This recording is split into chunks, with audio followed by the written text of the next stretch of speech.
Bonjour à toutes et à tous, vous écoutez Cinécast, le podcast qui chaque semaine vous recommande des films à voir au cinéma, en streaming ou en VOD.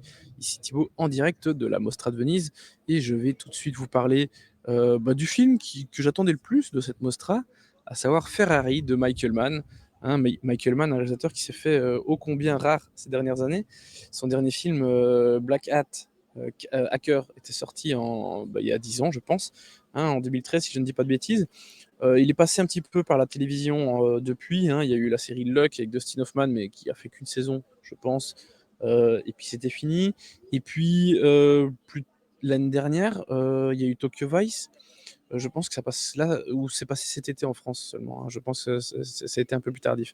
Enfin voilà, globalement, il n'a pas fait grand-chose depuis Hacker. Ah non, Hacker, c'était en 2015. J'étais un petit peu, je l'ai un peu trop vieilli. Enfin, depuis 8 ans, il n'avait pas fait de film de cinéma. Et le voici qu'il est de retour avec donc ce Ferrari, biopic qui raconte une partie de la vie d'Enzo Ferrari, le fondateur de la marque du même nom. Et le film s'intéresse plus particulièrement à l'année 57, où Enzo Ferrari est un peu en crise. Son entreprise, qu'il dirige avec sa femme, est au bord de la faillite.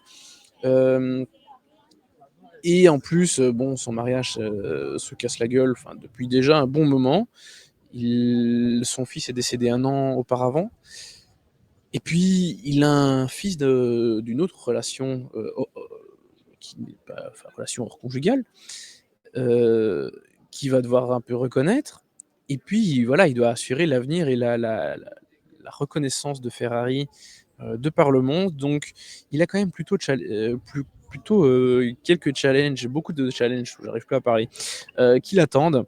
On en discute un peu plus longuement après un extrait de la bande-annonce. Qui n'a pas de dialogue, donc si vous êtes sur YouTube, vous aurez quelques belles images, et sinon vous aurez quelques petits sons d'ambiance.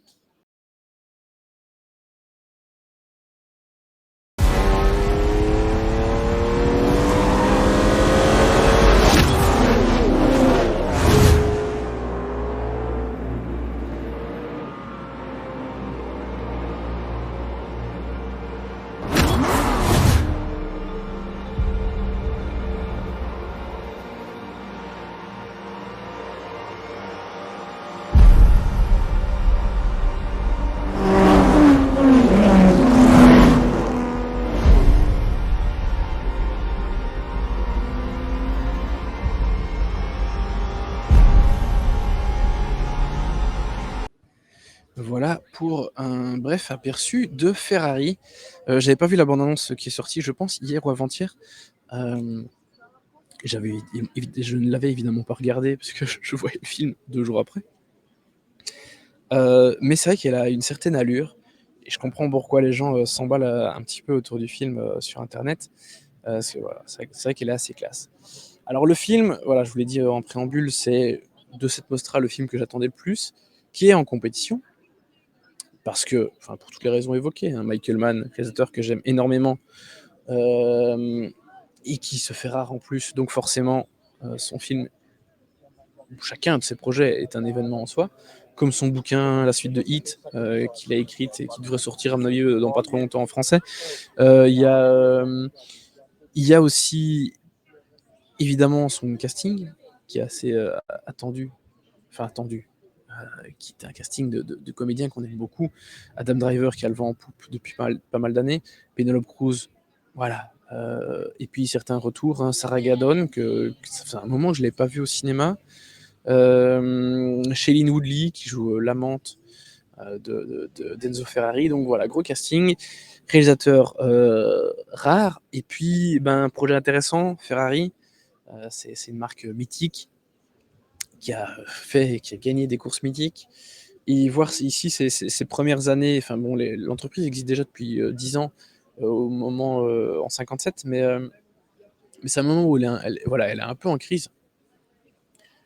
Et parce que ce qui intéresse Enzo Ferrari, lui, c'est les courses, c'est les compétitions de voitures, c'est ce prestige-là. Et pour sa vision des choses, c'est pour financer ses courses, il doit vendre des voitures au lambda.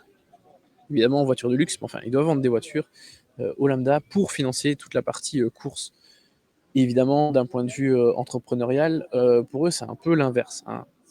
On fait des courses pour vendre des voitures. Ce qui est logique, parce que forcément, chaque course apporte énormément de visibilité et, et, et forcément, ben, ça apporte des clients par la suite. Alors, le film, je vais pas dire que j'ai été déçu, mais c'est quelque chose de très beau, très propre, très classique. Et c'est un peu ça, malheureusement, qui est un petit peu dommage, c'est que tout est très bien, l'histoire, la façon dont c'est fait, la mise en scène, c'est OK, mais il y a pas ce petit truc en plus qui fait qu'on a un grand, grand film de Michael Mann. C'est un très bon film de Michael Mann. C'est pas un grand film. Il nous a déjà surpris, il nous a fait des choses un peu plus excitantes par le passé. Il s'en tient bien et il gère bien tout l'aspect biopic, genre qu'il avait déjà pratiqué, hein, puisqu'il avait quand même fait ce film sur Mohamed Ali. Il arrive, enfin c'est bien écrit, les différents enjeux sont très clairs, il y en a beaucoup, c'est bien traité, c'est bien monté, il y a beaucoup de parallèles, beaucoup d'allers-retours entre certaines choses qui sont vraiment bien foutues. Euh, il faut gagner une course. Il y a une course en particulier qui est un grand enjeu du film. C'est une course de 1000 km dont le nom m'échappe là tout de suite. Je vais vous le retrouver. Les 1000 Emilia, qui est une course de 1000 km à travers l'Italie. Et à cette époque, voilà, Ferrari était un des challengers pour la gagner face à Maserati. Et donc voilà, qui avait aussi des difficultés. Et donc pour Maserati, c'était aussi évidemment primordial de gagner cette course afin de pouvoir survivre dans le monde de la course automobile. Tous ces trucs-là sont vraiment bien. Les quelques passages automobiles qu'il y a sont vraiment bien filmés aussi. Donc on a quelque chose de très solide, de très costaud, mais qui manque un peu ce petit côté de folie ou ce truc en plus où on se dit ah, là Michael Mann il nous a fait une surprise en plus. Il y a quelque chose de grand là derrière. La mise en scène est bien, mais il a déjà fait mieux. L'histoire est bien et c'est bien rythmé, etc. Mais il a déjà fait mieux. Et alors peut-être que c'est le fait qu'il y ait eu 10 ans d'absence comme ça qui suscite des attentes forcément plus hautes. Mais, euh, mais voilà, j'ai ce petit truc qui m'a un peu manqué. Et c'est dommage parce que je trouve que dans l'ensemble, c'est vraiment super. C'est un très très bon film. Euh, Tous les comédiens sont top. J'aime vraiment beaucoup les différentes histoires que nous raconte le film, notamment euh, les différentes relations entre Enzo Ferrari et les femmes de sa vie. Évidemment, le monde automobile, c'est un monde très masculin, mais que ce soit sa femme, qui est quand même co-dirigeante de l'entreprise, et son amante, qui lui impose aussi certaines choses, en fait, on voit que il y a une espèce de lutte de pouvoir où Enzo Ferrari, autant il a une certaine vision par rapport aux voitures, à la course, etc. Mais pour le reste, en fait, quelque part, il subit, ou en tout cas, il doit s'adapter à ce que les autres veulent aussi. À savoir surtout sa femme et, euh, et sa compagne, donc respectivement incarnée par Penelope Cruz pour sa femme et Shailene Woodley pour son amante. Euh, et ça, c'est voilà, le traitement du personnage est assez intéressant. Mais ça reste un biopic assez classique et c'est dommage. Même dans la mise en scène, il y a même des petits défauts techniques. Je trouve que le mixage son était pas dingo et c'est un peu dommage pour un film de voiture, surtout un film de cet acabit par un réalisateur pareil. Après, c'est pas un film de course comme pouvait l'être Le Mans 66 et Rush, etc. Hein. Il n'y a pas autant d'aspects de course de voiture, de tests, etc. Ici, il y en a moins. Il y a deux, trois tests, il y a une course sur 2 heures de film, ce qui est bien. Hein. Il en faut pas plus, mais voilà, ce qu'il y a dedans, c'est vraiment très bien. Mais c'est pas. Voilà. Honnêtement, il y a dans Ferrari rien qu'on n'a pas déjà vu quelque part d'autre avant. Et parfois, voire souvent, en mieux. Il n'empêche que ça reste un très bon film et qu'au niveau de la note, pour moi, on est quand même dans du bon 3 étoiles, 3 étoiles et demie, parce qu'on s'ennuie pas une seconde pour autant. Mais voilà, Michael Mann a déjà fait mieux, beaucoup mieux.